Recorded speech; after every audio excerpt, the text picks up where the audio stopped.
The moment you decide to cut off a narcissist completely, something predictable happens on their end. And if you know what is coming, you can protect yourself from all of it. The first thing they do is gather the troops. They move fast. The moment they sense the door closing, they are already on the phone, already in someone's inbox, already holding court with anyone who will listen. Your mutual friends, your family, their own circle, anyone they can reach. Their entire focus becomes controlling the story before you even have a chance to tell yours. They will say whatever it takes. They will twist facts. They will exaggerate. They will leave out everything that makes them look bad and keep only what makes you look worse. And if the truth is not enough to turn people against you, they will fill in the gaps with things that never happened. They will tell people you did and said things that they themselves did and said, with complete conviction, without hesitation. This is not impulsive. This is strategy. When a narcissist loses control over you, controlling the narrative becomes their full-time job. They need the people around you to see them as the victim. They need the general consensus to match the story they have constructed inside their own head, and they will work overtime to make that happen. Your job in all of this is not to chase their narrative, not to defend yourself to everyone they have spoken to, not to prove anything to people who have already chosen a side. Your job is to get your sense of self to a place where their version of events simply does not have the power to destabilize you. That is not easy. It is going to hurt to watch people believe things about you that are not true. It is going to be painful to see relationships shift because of lies you never got the chance to answer. That pain is real, and it deserves to be acknowledged. But the direction you need to be moving in is toward a place where your own opinion of yourself is the one that carries the most weight. You know who you are. You know what happened. You know what you did and what you did not do and why. You know the full version of the story, not the edited, distorted version they are distributing to anyone who will listen. Let that knowledge be your foundation. And here is something important to sit with. You are not a perfect person. None of us are. When you have been repeatedly targeted, manipulated, betrayed, and hurt by someone like this, there is a very good chance that at some point you reacted in ways you would not be proud of. You may have said things in moments of pain that you would say differently now. You may have done things that, given a second chance, you would handle with more composure. That is not a character flaw. That is what happens to human beings when they are pushed past their limits by someone who is deliberately trying to provoke a reaction. Narcissists do this on purpose. They poke, they instigate, they create chaos specifically to trigger an emotional response from you. And then, the moment you react, they point at your reaction as proof that you are the unstable one, that you are the problem, that you are the abuser. It is a deliberate tactic. Your reaction becomes the story. Their provocation gets buried. And suddenly, the narrative has shifted entirely away from what they did and onto what you did in response to it. Know this going in. Be prepared for it. And when it happens, do not take the bait. The second thing they do is flaunt a new person in front of you.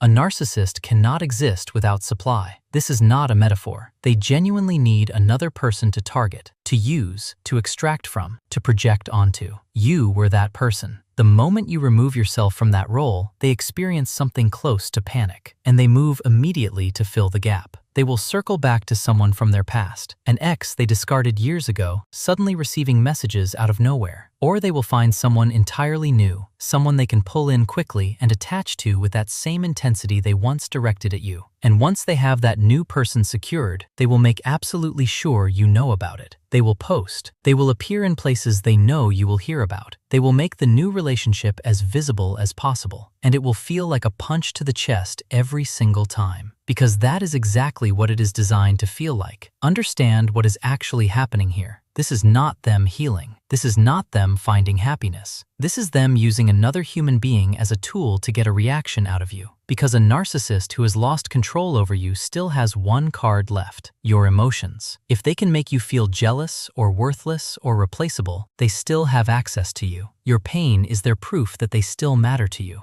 There is also a secondary purpose to all of this. In the narcissist's distorted version of reality, the fact that they have moved on so quickly and so visibly is evidence that you were the problem all along. Look how fine they are. Look how easily they found someone else. Clearly, the issue was never them. Clearly, it was always you. That is the story they are telling. That is the game being played beneath the surface of every post, every sighting, every piece of information that somehow makes its way back to you. Which is why real no contact means protecting yourself from all of it. Block them on every platform. Not because you are weak, but because you are wise enough to know that you do not need to be ambushed by images or updates that are specifically designed to hurt you. If there are places you need to avoid for a while because you might run into them with that new person, avoid those places. This is not about fairness. It is not about ego. It is about giving yourself the conditions you need to actually heal. Go no contact completely, not halfway, not with one window left open, all the way. Because the moment you are truly unreachable, the moment their attempts to provoke a reaction hit nothing but silence, that is the moment you begin to take your power back. If any of this felt familiar, part 2 is going to explain so much more.